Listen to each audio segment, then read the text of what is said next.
Next चीज देखना, मैंने तुम्हें ये बता दिया था कि किस तरीके से फॉलिकल्स डेवलपमेंट करते हैं, राइट? बोलो, फॉलिकल समझ में आया था? अब देखेंगे हार्मोनल लेवल कैसे चेंज होता है और किस तरीके से अफेक्ट करता है फॉलिकल डेवलपमेंट, ठीक है? तो अगर मैं जाऊं तो मैंने तुम्हें पहले स्ट्रक्चर बता रखा है इस तरीके से। ये हमारे पास क्या है? ओवरी है, ओवरी है, क्या बचा यहाँ पर? ओवरी। ये सारी बातें हो चुकी है, राइट?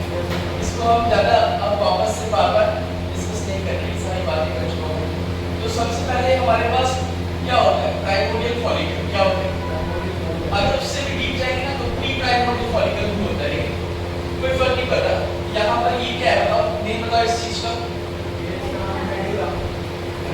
वेरी गुड, ये मेडुला है।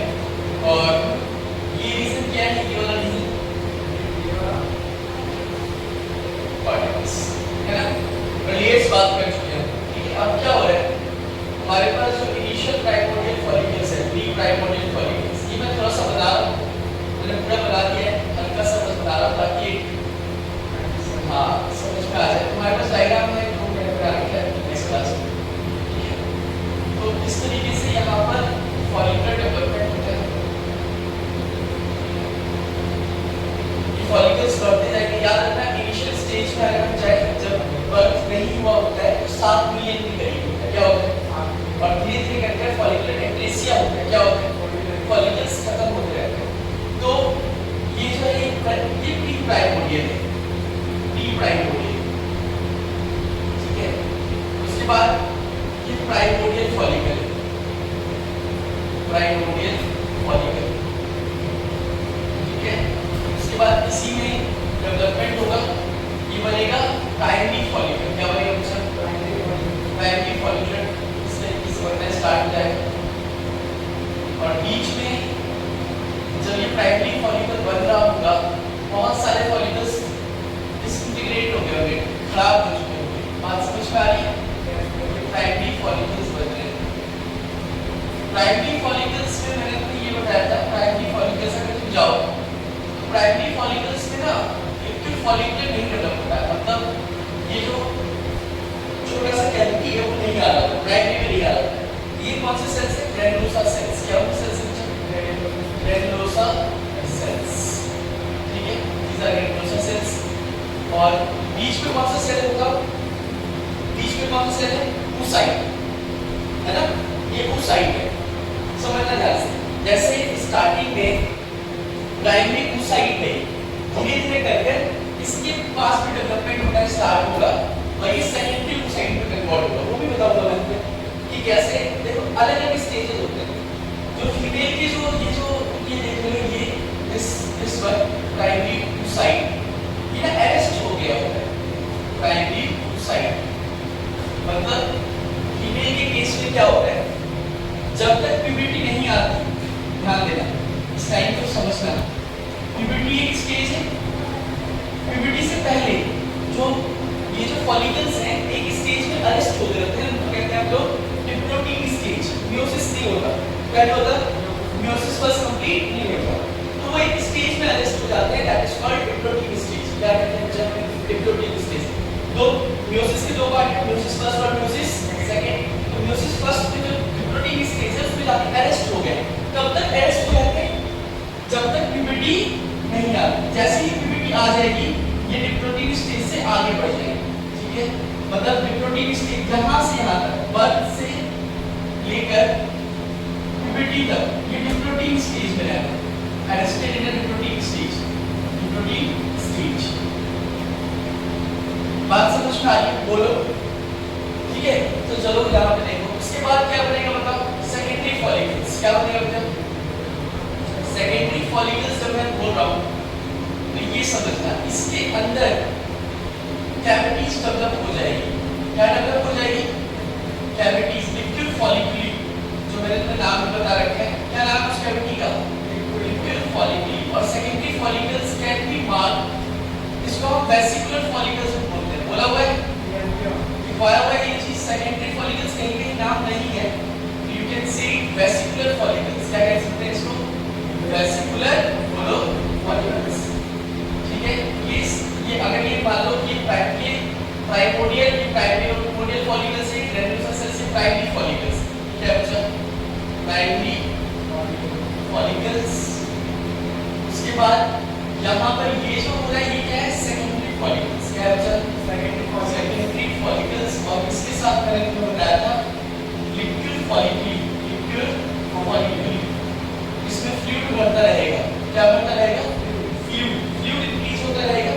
इसके आउटर लेयर्स अगर तुम जाओ तो आउटर लेयर्स, हाँ, दो लेयर्स डेवलप हो जाते हैं। नाम क्या है दोनों लेयर्स का? Theca externa and theca interna. दो लेयर्स डेवलप हो जाते हैं। ये सारी बातें हो चुकी है, बस मैं हार्मोनल सिस्टम पे आऊंगा धीरे करके, ये भी समझ में आ जाएगा। ठीक है, ये जो बाहर के लेयर है these are theca sales, theca externa, और अंदर वाला क्या होगा?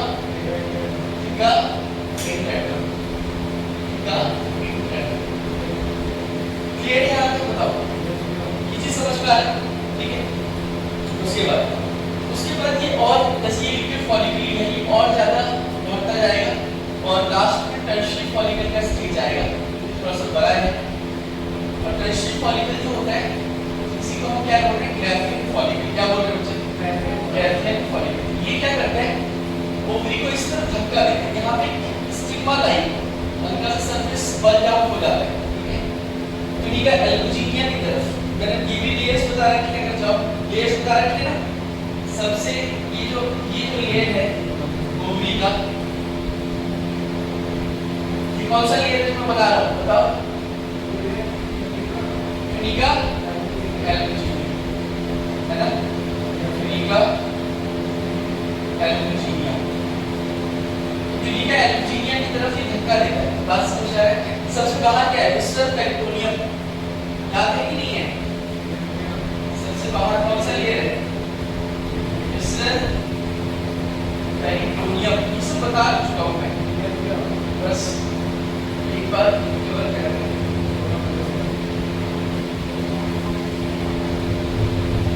और फिर मेडुला, कॉर्टेक्स, ये सारी बातें। ये विस्टल पेरिटोनियम, विस्टल पेरिटोनियम। यहाँ तक क्लियर है बच्चा? अब देखो क्या होता है, जो सेकेंडरी oocyte है, देखो बच्चा यहाँ पे भी सेकेंडरी ये जो oocyte है ना, इसमें डेवलपमेंट स्टार्ट हो चुका है। जोना पेलुसिडा लेयर बनना स्टार्ट हो जाएगा। क्या स्टार्ट हो जाएगा? और जोना पेलुसिडा और एपिडेमिस के बीच में एक स्पेस होगा, that is called midline space या पेरिफेरा, मिडलाइन स्पेस। बात समझ में आ रहा है? यहाँ पर मैं जो बता रहा हूँ ये सेकेंडरी oocyte है। क्या है बताओ? Secondary oocyte। अभी वापस से हम एक बार हार्मोनल के हिसाब से देखेंगे, बस बना लीजिए, मैं बता रहा हूँ। सेकेंडरी oocyte और ये जो लेयर है इसके और इसके बीच में एक लेयर होगा, ये है जोना पेलुसिडा। जोना पेलुसिडा ये बनना शुरू हो जाता है वेसिकुलर फॉलिकल्स, इसमें बनना स्टार्ट हो जाता है और इसको घेरा हुआ है जिन सेल्स ने, हाँ, क्यूबुलस ऑफोरस। याद है ये चीज? ठीक है, तो ये चीज है हमारे पास बच्चा, और इसको हम जर्क हिल कहते हैं। छोटा सा पॉइंट है जिससे ये अटैच है, पूरा बना देता हूं इस तरीके से। मैं बता रहा हूं कि ग्रैन्युलोसा सेल्स, कौन सी सेल्स है बच्चा? Granulosa cells. इसका जो आउटर मोस्ट लेयर है वो थीका एक्सटर्ना बन गया है और थोड़ा सा अंदर थीका इंटरना। फिर ये जो छोटे छोटे सेल्स को बना रहा हूं, दीज आर ग्रैन्युलोसा सेल्स। याद रखना, ये ग्रैन्युलोसा सेल्स आगे जाकर कन्वर्ट होने लग जाएंगे ल्यूटिन सेल्स। ल्यूटिनाइजेशन होगा इन्हीं का, ऑलमोस्ट ल्यूटिन के टाइम। ठीक है, ये हमने बना दिया। ये है ट्यूबुलस, ट्यूबुलस ऑफोरस।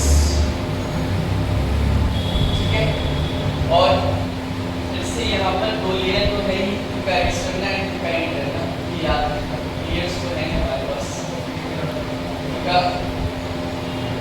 एक्सटर्ना और थीका इंटरना।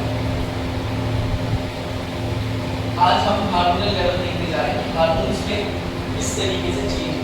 यहाँ तक तो क्लियर है, डायग्राम को बताया तो बताया। तो देखो क्या होता है, स्टार्टिंग में क्या होता है। जो हार्मोनल चेंजेस हैं उसको एनसीईआरटी ने भी एक डायग्राम देखो, डायग्रामेटिक फॉर्म में ऐसे समझो जीएनआरएच है हमारे पास, क्या है हमारे पास जीएनआरएच, गोनाडोट्रोपिन रिलीजिंग हार्मोन। कौन सा हार्मोन है लिखवा दूंगा, अच्छा पहले सुनो, जीएनआरएच क्या है बच्चा, गोनाडोट्रोपिन रिलीजिंग हार्मोन रिलीज होता है एवरी 2 आवर्स। जैसे प्यूबर्टी हो जाती है, प्यूबर्टी आती है तो एवरी 2 आवर्स रिलीज होता है, जिसे मतलब पल्सेटिंग सीक्रेशन, क्या कहते हैं इसे, पल्सेटिंग सीक्रेशन। तो ये दो हार्मोन निकालता है, एफएसएच और एलएच। क्या निकालता है ये जो एफएसएच और एलएच है, समझना ध्यान से, जीएनआरएच जो है ये कौन सा हार्मोन निकाला है, दो हार्मोन निकाला है, पहला है एफएसएच, दूसरा है एलएच। इन हार्मोन्स का बहुत इंपॉर्टेंट काम है।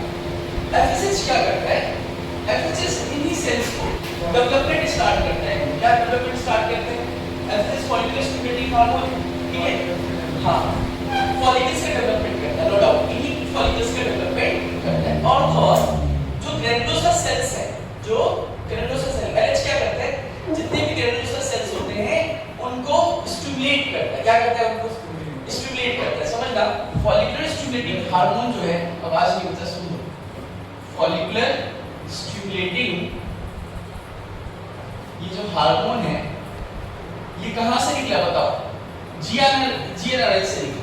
बस जीएनआरएच गोनाडोट्रोपिन रिलीजिंग हार्मोन ने ये दोनों hormone collectively called as GnRH. अब ये एंटीरियर पिट्यूटरी से निकल रहा है, कहां से निकल रहा है, एंटीरियर पिट्यूटरी, पिट्यूटरी ग्लैंड के एंटीरियर पोर्शन से निकल रहा है। हार्मोनल सिस्टम में मैंने बताया नहीं है तुम्हें, ये कहां से निकल रहा है, एंटीरियर पिट्यूटरी से निकल रहा है। ये जो ग्लैंड निकल रहा है वही जीएनआरएच, ग्लैंड नहीं, अच्छा ये हार्मोन है गोनाडोट्रोपिन रिलीजिंग हार्मोन, ये जाकर गोनाडोट्रोप्स को, इसके सेल्स को, इसके अंदर दो हार्मोन आते हैं, फॉलिकुलर स्टिमुलेटिंग हार्मोन और एलएच हार्मोन। ये हार्मोन जाकर इस फॉलिकल्स को स्टिमुलेट करेगा, क्या करेगा, इसको स्टिमुलेट करेगा, मतलब इसका डेवलपमेंट स्टार्ट हो जाएगा। जैसे टर्शियरी फॉलिकल बना है ना, this tertiary follicle, tertiary follicle या इसको हम ग्राफियन फॉलिकल भी बोलते हैं। क्या बोलते हैं बच्चा, ये जो हार्मोन रिलीज हो रहा है बीच में होता है कि एवरी 2 आवर्स जीएनआरएच निकलता है, पल्सेटिंग सीक्रेशन होता है। क्या होता है, देखो हाँ पल्सेटिंग सीक्रेशन में एक चीज समझो, आपको 3 जगह चेंजेस देखने हैं, 3 जगह चेंजेस, एक्चुअली चेंजेस तो हमें हर जगह देखने हैं, हमें देखने हैं यूटेरस में क्या चेंज आया, ओवरी में क्या चेंज आया, वजाइना में क्या चेंज आया और सर्विक्स में क्या चेंज आया। ये 4 जगह आपको चेंजेस देखने हैं बिकॉज़ ऑफ हार्मोन क्या क्या चेंजेस हो रहा है। तो अब मैं ओवरी से स्टार्ट कर रहा हूं, ओवरियन चेंजेस देखने हैं, क्या देखना है बच्चों, ओवरियन चेंजेस देखने हैं। जैसे ही एफएसएच गिरा, मतलब एफएसएच के रिसेप्टर्स होते हैं, ये जो ग्रैनुलोसा सेल्स हैं इनमें रिसेप्टर्स होते हैं, क्या होते हैं, ठीक है, तो ये एफएसएच के जो रिसेप्टर्स हैं इन पे एक्ट करेगा एफएसएच फॉलिकुलर स्टिमुलेटर, और इसको स्टिमुलेट करना स्टार्ट करेगा, ग्रोथ करना स्टार्ट करेगा, क्या करना स्टार्ट करेगा, ग्रोथ करना स्टार्ट करेगा। और फिर यहां पर जैसे प्राइमरी फॉलिकल्स आपको मैंने बताया 7 मिलियन प्री ट्राइकोडिल फॉलिकल्स हैं, फिर थोड़े से फॉलिकल्स कम हो जाएंगे, बात समझ में आ रहा है, धीरे-धीरे करके तुम जानते हो ऐसे स्टेज पर आकर एक या दो, ज्यादा से ज्यादा एक, एक्चुअली एक मैच्योर ग्राफियन फॉलिकल बनता है, मैच्योर ग्राफियन फॉलिकल की स्टेज में जा पाता है। 6 से 12 फॉलिकल स्टार्ट होते हैं बनना। अगर मैं बात करूं प्राइमरी फॉलिकल से तो 6 to 12 फॉलिकल्स स्टार्ट होते हैं ग्रोथ करना, उसमें से कौन एक बन पाता है जो यहां तक पहुंच पाता है। इसके पीछे जाओगे तो प्यूबर्टी तक, जैसे फॉर एग्जांपल जब बच्चा जबकि जन्म नहीं ली होती है, बर्थ नहीं हुआ होता, तब उसके पास 7 मिलियन फॉलिकल्स, प्राइमोडियल फॉलिकल्स होते हैं, प्री प्राइमोडियल फॉलिकल्स होते हैं। क्या होता है बच्चा, 7 मिलियन मतलब 7 into 10 लाख, मतलब 70 लाख के करीब। ये घटते 40,000 तक आ जाते हैं प्यूबर्टी के स्टेज में, मतलब फॉलिकल्स कम हो जाते हैं। कहने का मतलब क्या है, फॉलिकल्स क्या हो जाते हैं, कम हो जाते हैं। तो ईच ओवरी में लगभग 40,000 to 60,000 प्यूबर्टी है, जैसे प्यूबर्टी आने वाली लड़की की उस स्टेज में उनके पास 40 to 60,000 तक के करीब होंगे। उसमें से 6 से 12 एक्टिवेट होते हैं, किसकी हेल्प से एक्टिवेट होते हैं, एफएसएच की हेल्प से, किसकी हेल्प से, फॉलिकुलर स्टिमुलेटिंग हार्मोन। उसमें से 6 से 12 से भी एक ही ऐसा होता है जो ग्राफियन फॉलिकल बन पाएगा। बात समझ में आ रही है, do you get this logic, तुम समझा रहा हूं। तो ये चीज समझना है कि 7 मिलियन से स्टार्ट हुआ, ठीक है, हां ये हर एक महीने में कंप्लीट होता है, हाँ पर मंथ होगा बिल्कुल, लेकिन मेनोपॉज, ठीक ठीक है, अभी आऊंगा मैं। 7 मिलियन से स्टार्ट हुआ, उसके बाद ये यहाँ पे हुआ फॉलिकुलर एट्रेसिया। क्या हुआ बताओ? Follicular atresia. एट्रेसिया मतलब डेथ, यहाँ पे मरने लग जाएंगे, बहुत सारे फॉलिकुलर खराब हो जाएंगे। उसके बाद तुम देख सकते हो कि इसके बाद एक और स्टेज आता है जैसे 4 लाख के करीब होंगे, फिर धीरे धीरे घट के और कम हो जाएंगे, ये 40,000 40,000 के करीब हो जाएंगे। तो आप ये समझ सकते हो कि फॉलिकल्स